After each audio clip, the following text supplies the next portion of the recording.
Assalamualaikum warahmatullahi wabarakatuh. Kami dari kelompok 5 akan mempresentasikan hasil diskusi kami mengenai konsonan dan tata cara pengucapannya. Materi yang pertama akan disampaikan oleh Mutia Ajirni, materi yang kedua akan disampaikan oleh Rainina, dan materi yang ketiga akan disampaikan oleh saya sendiri, Pipi Sopiani. Baik, apa yang akan kita bahas di sini? Yang pertama ada pengertian konsonan, yang kedua pembagian konsonan, dan yang ketiga klasifikasi konsonan Arab dan sifatnya.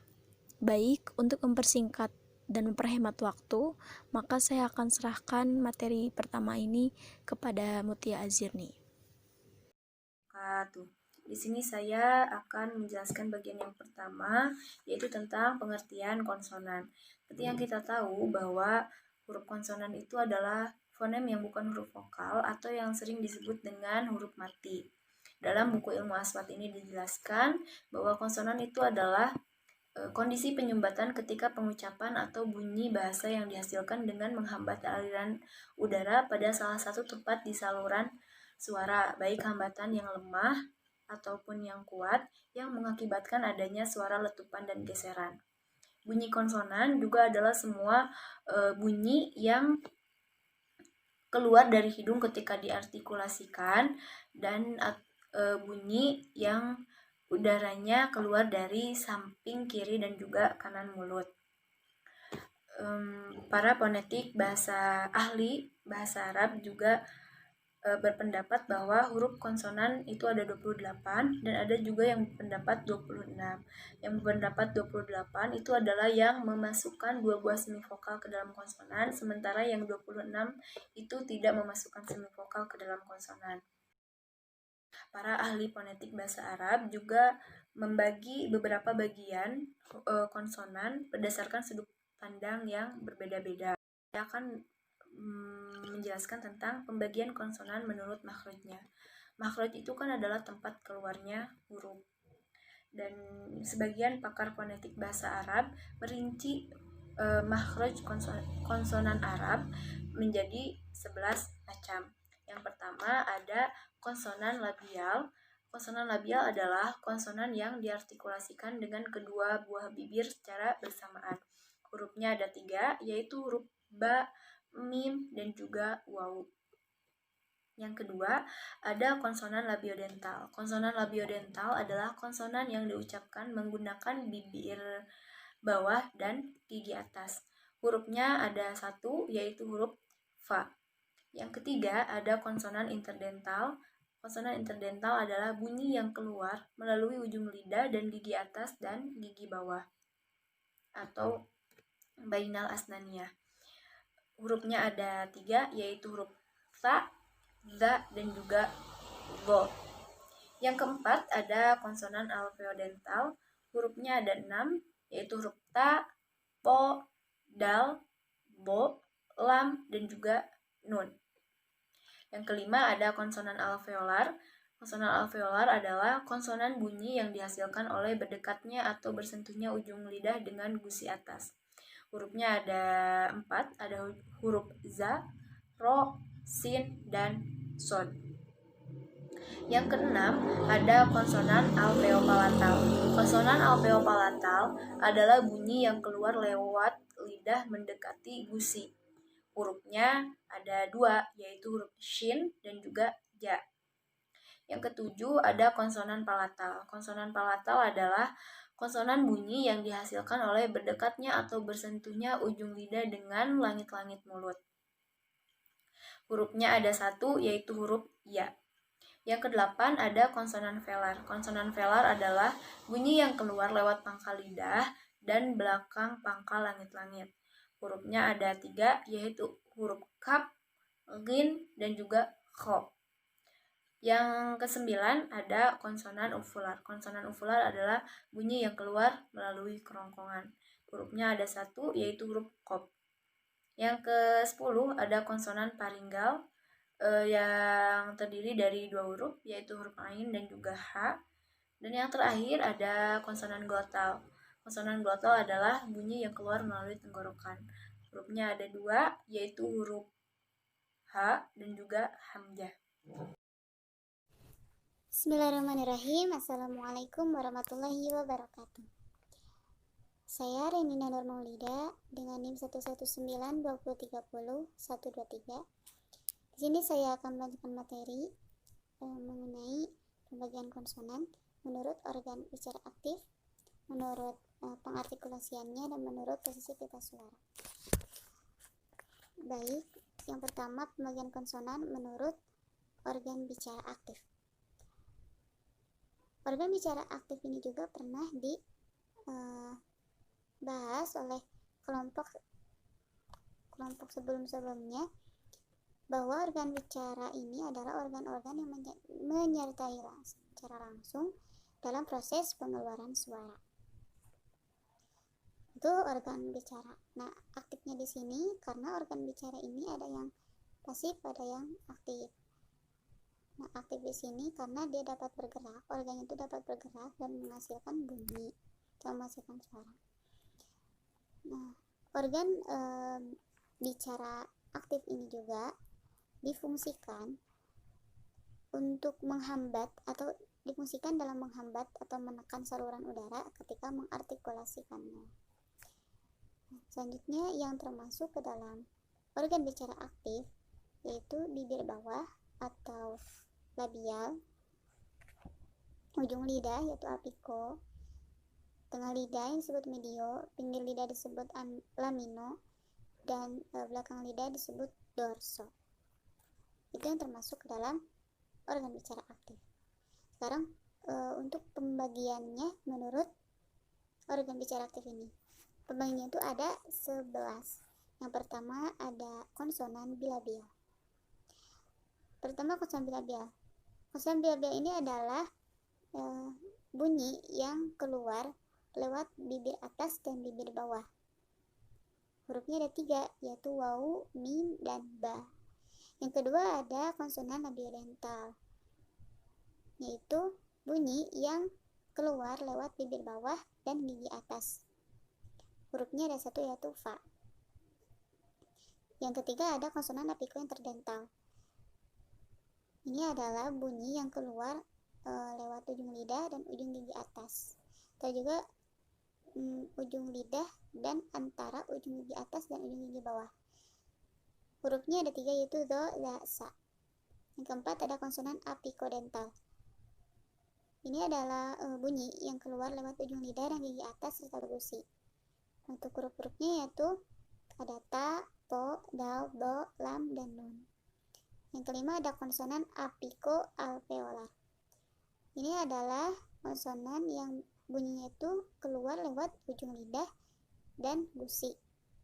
Untuk huruf-hurufnya ada za, ada ro, ada sa, ada so. Yang keenam ada konsonan apikopalatal. Ini bunyi yang keluar lewat ujung lidah dan langit-langit keras. Untuk hurufnya ada 2, yaitu ada jim dan sya. Yang ketujuh ada konsonan mediopalatal.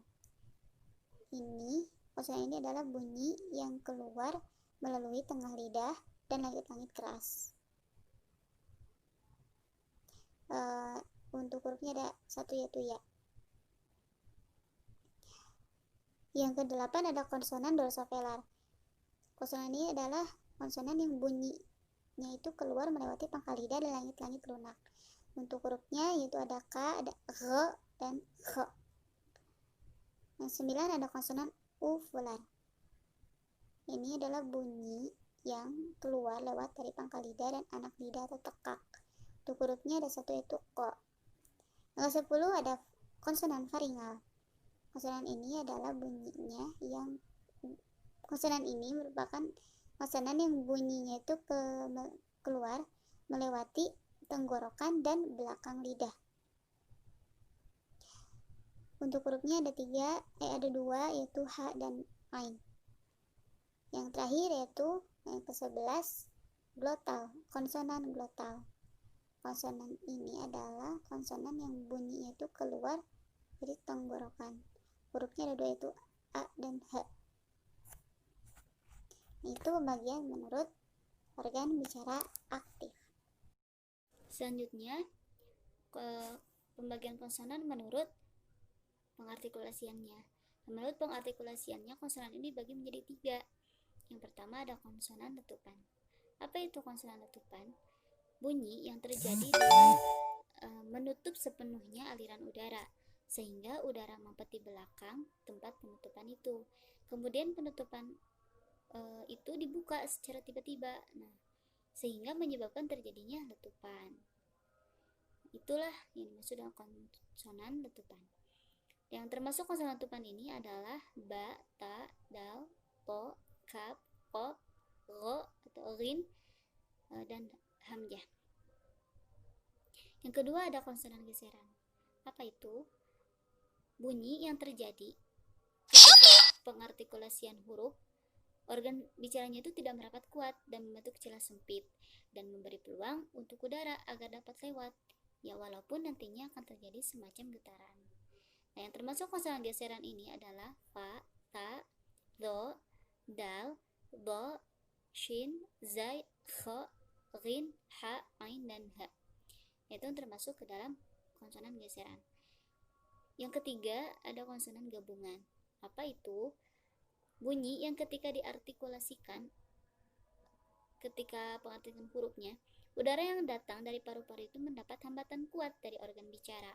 Tetapi ketika organ bicara tersebut memberi celah atau kesempatan untuk udara lewat, hal tersebut tidak terjadi secara cepat. Jadi si udaranya tuh tidak lewat secara cepat, sehingga tidak terjadi semacam letupan. Nah, yang termasuk ke dalam konsonan gabungan ini adalah satu huruf saja, yaitu jim. Selanjutnya, pembagian konsonan menurut posisi pita suara. Menurut posisi pita suara, konsonan itu dibagi menjadi 2. Ada konsonan bersuara, ada juga konsonan yang tidak bersuara. Nah, apa itu konsonan yang bersuara? Yaitu konsonan yang terjadi jika udara yang datang dari paru-paru itu turut menggetarkan pita suara. Jadi ketika si udara datang dari paru-paru, nah itu disambut oleh 2 pita suara yang saling bersentuhan tapi tidak merapat. Nah, jadi si udara itu bisa keluar masuk di antara kedua pita tersebut. Nah, itulah yang mengakibatkan terjadinya gesekan, tetapi gesekannya itu teratur antara 2 pita tersebut. Nah, yang termasuk ke dalam konsonan bersuara ini adalah mim, nun, dal, do, zai, lam, kho, ya, ba, dan waw. Yang kedua, konsonan tidak bersuara. Apa itu? Konsonan yang terjadi jika udara yang datang dari paru-paru itu tidak menggetarkan pita suara. Jadi ini tidak ada hambatan terhadap udara yang datang dari paru-paru, karena kondisi pita suaranya itu tidak berdekatan dan berjauhan, ya, sehingga udara itu bisa leluasa masuk tanpa mengakibatkan adanya suara atau pergesekan dari dua pita suara tersebut.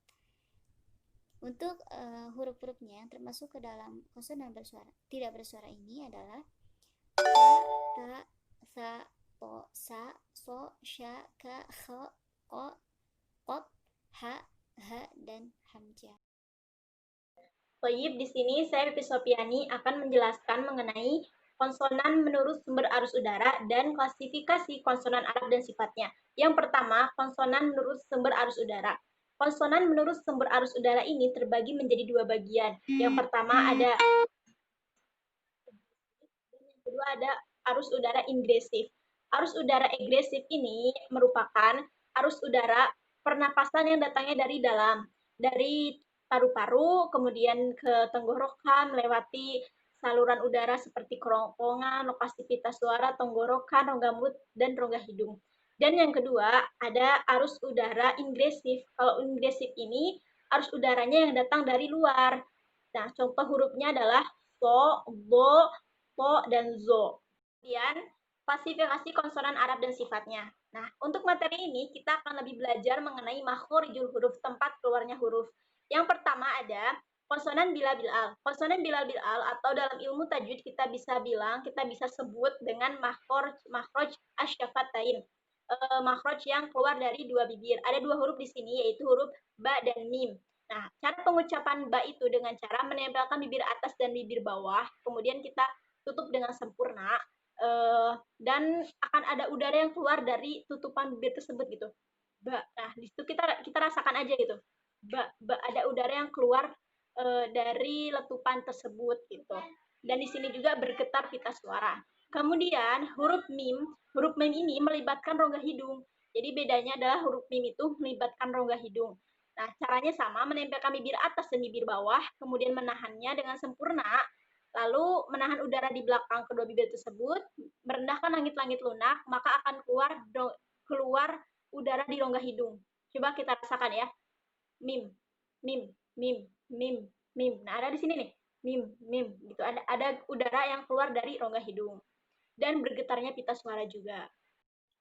Yang kedua, konsonan labiodental. Konsonan labiodental ini sama dengan asyafatain, cuma bedanya kalau konsonan labiodental ini hanya melibatkan satu bibir, yaitu bibir bawah. Dan huruf yang keluar dari konsonan labiodental ini hanya huruf fa, huruf fa. Nah, huruf fa itu pengucapannya dengan cara menempelkan bibir bawah ke gigi atas, fa, fa. Jadi, jangan sampai kita mengucapkan huruf fa itu gini, fa, fa, no, itu salah. Tapi cara yang benar adalah dengan cara menempelkan bibir bawah dengan gigi atas, fa, fa ya gitu. Akan ada gesekan gitu dari sana dan fa, fa akan ada udara yang keluar gitu. Fa, fa, fa begitu. Yang ketiga, ada konsonan interdental. Konsonan interdental ini kalau dalam ilmu tajwid itu disebut makhraj lisan, yaitu makhraj yang keluar dari lidah. Nah, ada 3 huruf di sini, yaitu huruf sa, za, sama zo. Untuk sa, cara pengucapannya itu dengan meletakkan ujung lidah antara gigi atas dan gigi atas gigi bawah. Sa, sa, sa gitu. Dan juga akan ada hembusan udara yang lewat akibat gesekan antara lidah dan gigi tersebut. Sa, sa. Kita rasakan aja. Sa, sa. Ada udara yang keluar dari gesekan tersebut dan tidak bergetar pita suara. Nah, kemudian huruf za. Huruf za juga sama. Caranya meletakkan ujung lidah nih. Ujung lidah kan ini ya, diletakkan ke gigi atas gigi bawah. Jadi za, za, za sama kayak gitu. Cuma bedanya ada ledakan di sini za, za agak berat sedikit gitu. Za dibanding sa, dibanding huruf sa. Ya. Kalau huruf sama kan cuma sa gitu, cuma berhembus doang udaranya. Kalau ini mah ada ledakan sedikit za, za gitu. Nah, kemudian huruf zo juga sama meletakkan ujung lidah antara gigi atas dan gigi bawah, zo, zo gitu. Cuma bedanya di sini ada mengangkat lidah di bagian akhir dalam pengucapannya karena huruf zo ini lebih berat gitu. Zo, zo begitu. Yang keempat ada konsonan apicodental alveolas. Nah, di konsonan ini terdapat 6 huruf. Yang pertama ada huruf ta, ada huruf to, ada huruf da, ada huruf bo, ada huruf lam, ada huruf nun. Yang pertama huruf ta. Huruf ta, cara pengucapannya adalah dengan cara bertemu ujung lidah dengan gigi gusi atas. Di sini nih, di situ. Ada gusi kita kan, di atasnya ada gusi kita. Nah, ujung lidahnya ditempelin ke sana. Sa bertemu, sa gitu, dan tidak bergetar pita suara. Kemudian huruf da juga sama, menempelkan ujung lidah ke gigi gusi atas, da, dan ada ledakan di sini seperti huruf za tadi ya, da, nah begitu. Kemudian huruf to juga sama, bertemunya ujung lidah dengan gigi gusi atas, to begitu. Untuk huruf do ini keluarnya, cara pengucapannya itu bisa dengan bertemunya ujung lidah dengan langit gigi atas. Nah, atau juga bisa dengan tepi lidah ini menempel pada gigi geraham. Bisa salah satunya, bisa dua-duanya gitu. Kita punya tepi lidah nih. Nah, kita tempelin ke gigi geraham. Gigi geraham bisa dua-duanya kita tempelin do, bisa begitu dan juga bisa salah satunya. Misalnya mau kanan, bisanya kanan. Kadang bo, nah jadi bo gitu, atau enggak kiri bo, dah. Dan di sini juga tidak bergetar pita suara dan kita akan merasa lidah kita tuh terangkat, bo kan ada terasa keangkat gitu di lidah itu gitu. Nah, kemudian huruf lam ini cara pengucapannya juga sama, menempelkan ujung lidah pada gigi gusi atas, cuma agak belah sini gitu, enggak sama dengan tatoda. Kalau tatoda mah belah sini nih, belah sini. Nah, kalau huruf lam ini lebih ke atas, huruf lam ini la gitu. Jangan sampai kita mengucapkan lam itu keluar lidah kita, la. Nah, itu salah. La. Jangan sampai lidah kita keluar, tapi yang benarnya itu ujung lidah kita ke gigi gusi atas, la begitu. Dan tidak bergetar pita suara. Nah, kemudian ada huruf nun juga sama dengan huruf la, bertemunya ujung lidah dengan gusi atas sehingga akan ada udara yang tertahan. Na gitu. Dan ada juga udara yang keluar dari rongga hidung. Na gitu. Karena merupakan salah satu huruf guna al-khayshum kalau dalam ilmu tajwid itu. Mengapa mim sama nun itu termasuk ada udara ke rongga hidung, karena mereka tuh termasuk huruf gunah dan bisa disebut dengan al-khayshum gitu. Kemudian yang kelima ada konsonan apicoalveolas. Nah, ada 4 huruf yang keluar dari konsonan apicoalveolas ini, yaitu huruf za, sa, sama so, dan ro. Nah, yang pertama huruf za. Huruf za itu cara pengucapannya adalah dengan cara ujung lidah ini ditekan ke gigi seri bagian bawah sini ya. Nah, za gitu. Za begitu. Jangan sampai kita mengucapkan huruf za itu sama dengan ja. Biasanya orang Sunda tuh yang suka mengucapkan huruf za itu sama dengan ja, padahal kan beda ya dari segi makronya juga. Kalau za mah di gigi ujung lidah bertemu gigi seri bagian bawah. Nah, kalau ja itu tengah lidah, yang melebatkan tengah lidah. Nah, kemudian huruf sa juga sama, ujung lidah ditekan ke gigi seri bagian bawah gitu. Sa dan ada hembusan udara yang keluar, hames kalau dalam bahasa tajwidnya mah ada hames di situ gitu. Sa gitu. Nah, kalau huruf so juga sama, ujung lidah menempel padi ditekan ke gigi seri bagian bawah. So gitu. Baso gitu ya. Kemudian lanjut huruf ada yang terakhir itu ro. Untuk huruf ro ini cara pengucapannya sama, makronya itu dengan huruf lam sama nun, yaitu dengan cara ujung lidahnya itu ditempelkan ke gigi seri bagian atas. Ro dan ada getaran gitu di sana. Ro gitu. Harus ada getaran ro begitu. Yang keenam ada konsonan frontopalatas. Nah, ini ada dua huruf ya. Ada huruf ja sama sya, huruf sya. Ja sama sya. Cara pengucapannya untuk huruf ja itu yaitu bertemunya tengah-tengah lidah dengan langit-langit atas. Ini tengah lidah ya. Nah, bertemu dengan langit atas. Ja ji ju ja gitu. Jadi agak ditekan gitu dari ke langit-langit atas. Ja gitu. Nah, kemudian huruf sya juga sama, bertemunya tengah lidah ke langit-langit atas. Sya. Kalau sya itu kayak kita mau ngusil ayam gitu. Gitu. Sya gitu. Tidak bergetarnya pita suara. Yang ketujuh ada konsonan centropalatas. Ada satu huruf di sini yaitu huruf ya. Huruf ya ini tengah lidah bertemu ke langit-langit atas, tetapi cenah tidak saling bertemu, jadi hampir gitu. Ya, jadi hampir bertemu. Ya gitu. Dan bergetarnya pita suara. Yang kedelapan ada konsonan darsovelas. Nah, ada 4 huruf yang keluar dari konsonan ini. Yang pertama ada huruf ho, yang kedua ada huruf go, ka sama wa. Untuk huruf ho, cara pengucapannya dengan cara pangkal lidah ini menempel pada langit-langit lunak gitu di sini. Nah, kalau di tajwid mah untuk huruf ho ini termasuk ke makhraj al-halqi yang keluar dari tenggorokan bagian atas. Untuk huruf ho dan wo ya, cara pengucapannya dengan cara menempelkan ujung pangkal lidah ke langit-langit lunak bagian atas. Ho gitu. Dan tidak bergetar pita suara. Nah, kemudian huruf wo, untuk huruf wo juga sama, menempelkan bagian belakang lidah ke langit-langit atas. Ho begitu. Nah, untuk huruf K ini, dengan cara pengucapannya ujung lidah, pangkal lidah bertemu dengan langit-langit lunak atas, tetapi untuk huruf K ini tipis gitu. K ada udara yang berembus di sini, akan ada udara yang keluar. K gitu ya. K gitu. Nah, untuk huruf wa ini cara pengucapannya itu dengan cara mengangkat bagian belakang lidah menempel pada hampir gitu, hampir menyentuh ke langit-langit atas gitu. Wa. Nah, dan membulatkan bibir. Wa. Apalagi ketika domah itu wajib ya. Wa.